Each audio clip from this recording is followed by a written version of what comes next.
maupun PLS, maka uji kualitas data tidak serta-merta sama.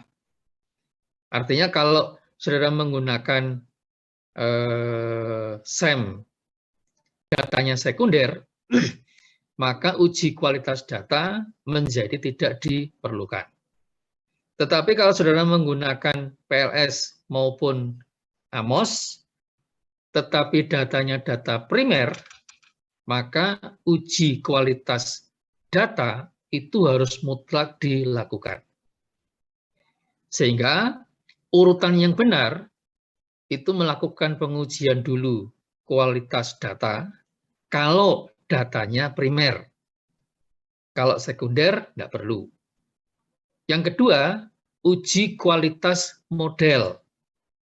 Nah, uji kualitas model itu terkait dengan yang kalau saudara dulu di S1 menggunakan uji F.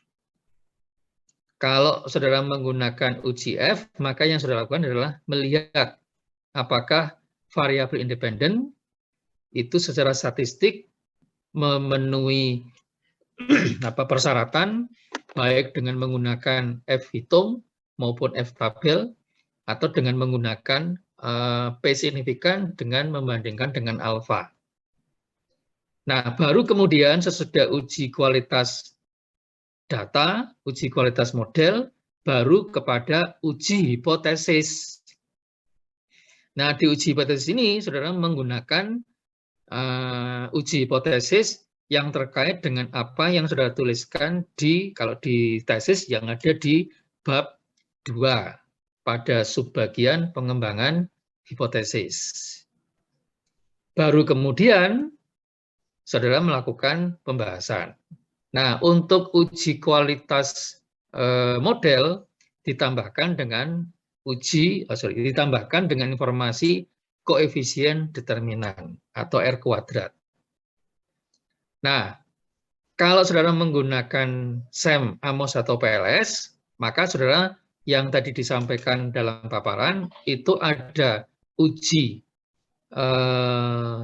pengukuran dan uji struktural.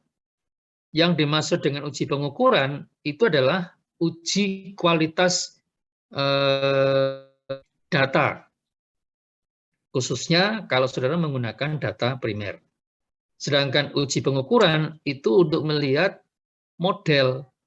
Jadi model yang saudara bentuk secara struktur, apakah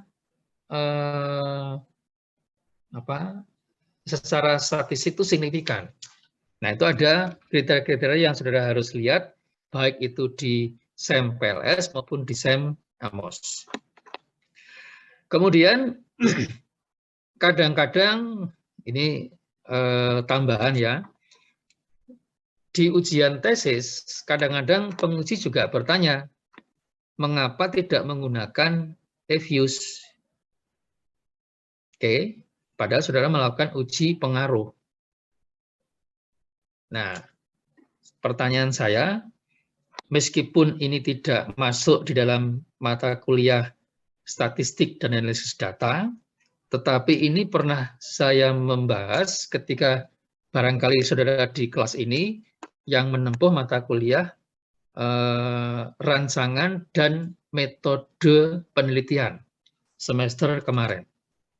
Itu saya menjelaskan bagaimana saudara memilih antara uji pengaruh, yaitu melihat dengan SPSS, menguji dengan SPSS, atau cukup dengan Excel, atau uji pengaruh, saudara menggunakan SEM, diselesaikan pakai PLS atau AMOS, atau menggunakan uji EVIUS.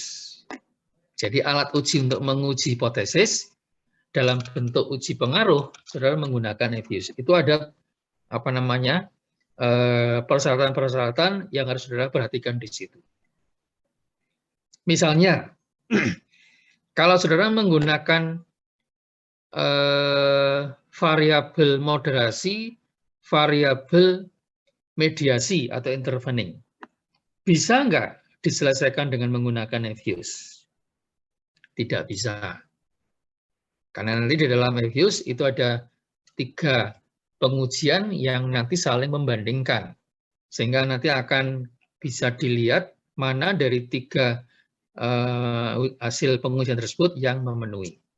Kan ini terkait nanti dengan, kalau nggak salah yang terkait dengan uji heteroskedastisitas.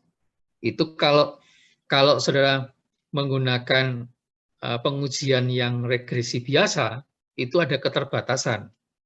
Nah, sehingga dengan menggunakan uji pengaruh menggunakan EFIUS, itu nanti akan banyak muncul persamaan. Nah, persamaan itu harus saudara pilih. Maka untuk memilih itu, saudara menggunakan alat uji, 3 alat uji, yang nanti akan menghasilkan bentuk model yang terbaik. Nah, itulah yang nanti menjadi pilihannya kalau menggunakan EFIUS. Jadi tidak bisa kalau ada mediasi, kalau ada intervening. Sedangkan kalau saudara menggunakan mediasi moderasi atau mediasi intervening, maka saudara bisa menggunakan PLS, bisa menggunakan AMOS. Tetapi saudara akan mengalami kesulitan kalau saudara menggunakan SPSS ataupun Excel. Jadi alat mana yang saudara pilih itu tergantung tentunya, 1, apa yang menjadi rumusan masalah, 2, tujuan penelitian, 3, hipotesis. Jadi kalau hipotesisnya ada bunyi moderasi, mediasi, pasti saudara akan mengarah kepada PLS ataupun AMOS, tapi nggak bisa pakai EFIUS. Tetapi kalau saudara menggunakan uji pengaruh yang tanpa mediasi, moderasi mediasi, saudara bisa alternatif terbaik itu menggunakan EFIUS. Nah, itu adalah beberapa hal yang saudara harus perhatikan ketika saudara memilih apa yang menjadi alat untuk menguji hipotesis. Tadi kan tergantung yang menjadi tujuan tergantung dari rumusan tergantung dari latar belakang. Nah, itulah kaitan yang saudara harus lihat, linknya itu akan nampak. Nah, kalau saudara sudah paham linknya, maka ketika membaca di saran penelitian, menambahkan variabel mediasi, menambahkan variabel moderasi, nah pasti saudara nanti kalau melanjutkan itu nggak akan mungkin pakai EFIUS. Tetapi kalau saudara melihat risetnya itu menggunakan EFIUS, risetnya ya, kemudian sarannya di situ masih nambah variabel, masih dimungkinkan. Sepanjang tidak ada saran untuk mediasi, untuk moderasi. Nah, itu semua tergantung dari mana?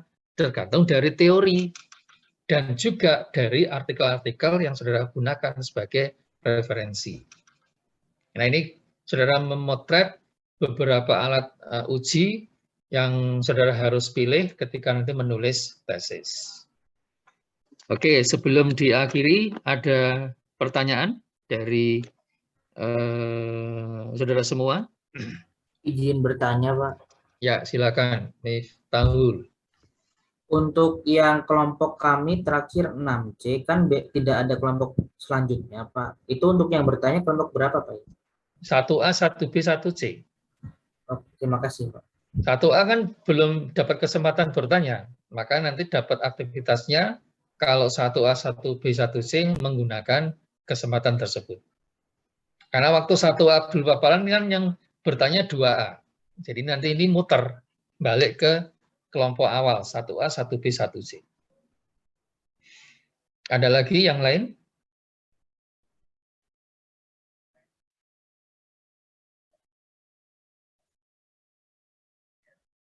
Kemudian 5A, 5B, 5C semua sudah mengirim 3 file ya, 2 artikel, 1 PPT, sudah semua? Sudah, Pak. Sudah, Pak. Oke. Oke, kalau nggak ada pertanyaan untuk ada lagi yang mau ditanyakan? Coba kita ulangi Matius.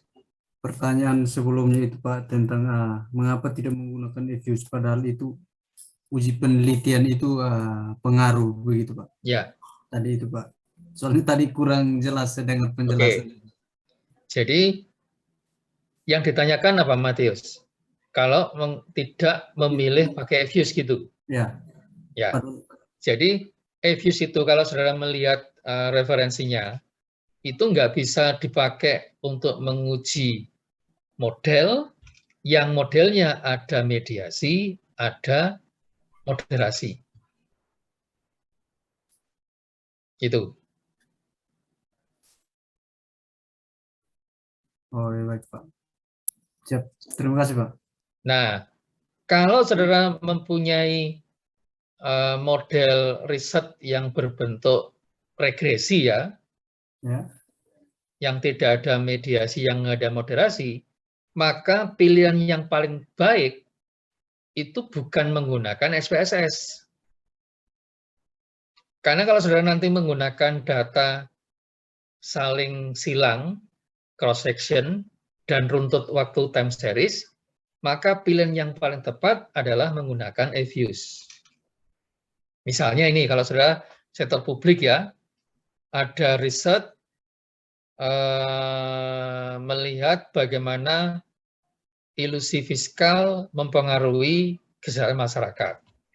Ilusi fiskal kan berarti kita membacanya dari PAD, dana perimbangan, kemudian ke belanja modal ke pertumbuhan ekonomi ke mana? Kesejahteraan masyarakat. Nah, di situ kan ada variabel mediasinya. Maka kalau seperti itu, saudara akan lebih tepat menggunakan SEM, MOS atau PLS. Tetapi kalau saudara melihat ilusi fiskal langsung mempengaruhi kesejahteraan masyarakat, jadi PAD, dana perimbangan, mempengaruhi belanja modal, berhenti di situ, kemudian datanya dari 2001 sampai dengan 2020,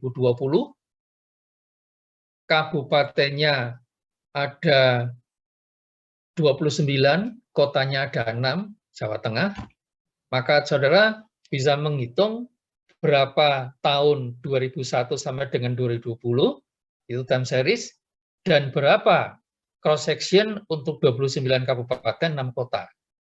Nah, maka saudara jangan menggunakan FSS, pilihlah saudara menggunakan EFUS. Karena tanpa mediasi, tanpa moderasi. Itu. Ya, Pak. Terima kasih, Pak. Ada lagi yang lain?